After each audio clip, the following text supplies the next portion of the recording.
बीते कल प्रधानमंत्री नरेंद्र मोदी की अध्यक्षता में नीति आयोग की बैठक की गई, जिसमें तमाम नेता शामिल हुए।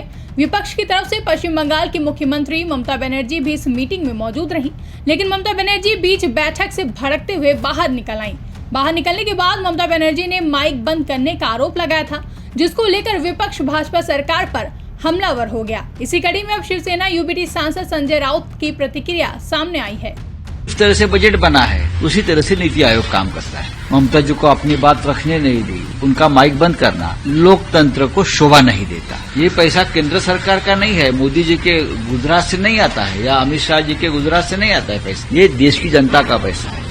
नीति आयोग की बैठक को लेकर शिवसेना यूबीटी सांसद संजय राउत ने भाजपा सरकार पर निशाना साधते हुए कहा कि जिस तरह से बजट बना है उसी तरह से नीति आयोग काम करता है। केवल बीजेपी शासित राज्यों को ही पैसा और योजनाएं दी जा रही हैं। इसीलिए स्टालिन, तमिलनाडु के सीएम, तेलंगाना और हिमाचल प्रदेश के मुख्यमंत्रियों ने बैठक का बहिष्कार किया। लेकिन बैठक में ममता बनर्जी शामिल हुई, लेकिन उन्हें बोलने की इजाजत नहीं दी गई। पश्चिम बंगाल के मुख्यमंत्री का जो अपमान किया गया, ये ठीक नहीं है। जिस तरह से बजट बना है उसी तरह से नीति आयोग काम करता है। बात जो आपने है, जहां बीजेपी का राज्य है, बीजेपी का स्टेट है, वहां पैसा देना है, वहां योजनाएं बनाना है। अब इसीलिए तो स्टालिन साहब ने या और भी मुख्यमंत्री, तेलंगाना के मुख्यमंत्री या हिमाचल के मुख्यमंत्री ने बहिष्कार किया। ममता जी चली गई, ममता जी को बोलने नहीं दिया, ममता जी को अपनी बात रखने नहीं दी। पश्चिम बंगाल जैसी एक बड़ी राज्य के मुख्यमंत्री को इस तरह से अपमानित करता, उनका माइक बंद करना, ये लोकतंत्र को शोभा नहीं देता।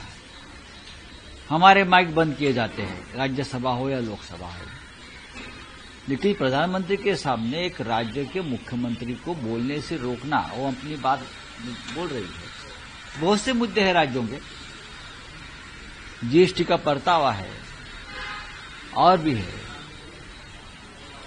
केंद्र ने मदद करनी चाहिए।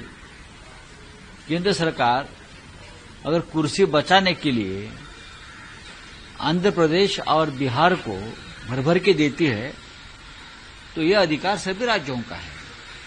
ये पैसा केंद्र सरकार का नहीं है, मोदी जी के गुजरात से नहीं आता है या अमित शाह जी के गुजरात से नहीं आता है पैसा। अब जो बांट रहे हो, ये देश की जनता का पैसा है। वो टैक्स कलेक्शन है, वो जीएसटी है। क्या मिला महाराष्ट्र को? मुख्यमंत्री गए वहां, गाड़ी पर हाथ घुमाकर आ गए, मिला क्या महाराष्ट्र को? तो ममता जी का जो एक मुख्यमंत्री का अपमान हुआ है, ये ठीक नहीं है, इतने में कहूंगा।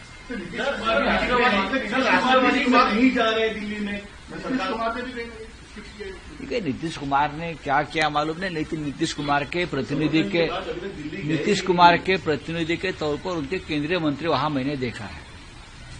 नीतीश कुमार जी की मानसिक हालत ठीक नहीं है, ऐसे लोग बोलते हैं, इसलिए उनको वहां नहीं लाया गया होगा, क्या अभी बता सकता हूं मैं, लेकिन उनके केंद्रीय मंत्री वहां बैठे थे, मैंने देखा। ब्यूरो रिपोर्ट, इंडिया पब्लिक खबर। फिलहाल के लिए इस खबरों में बस इतना ही। देश और दुनिया की ऐसी तमाम बड़ी खबरों के लिए हमारे YouTube चैनल को सब्सक्राइब करें और बने रहें इंडिया पब्लिक खबर के साथ।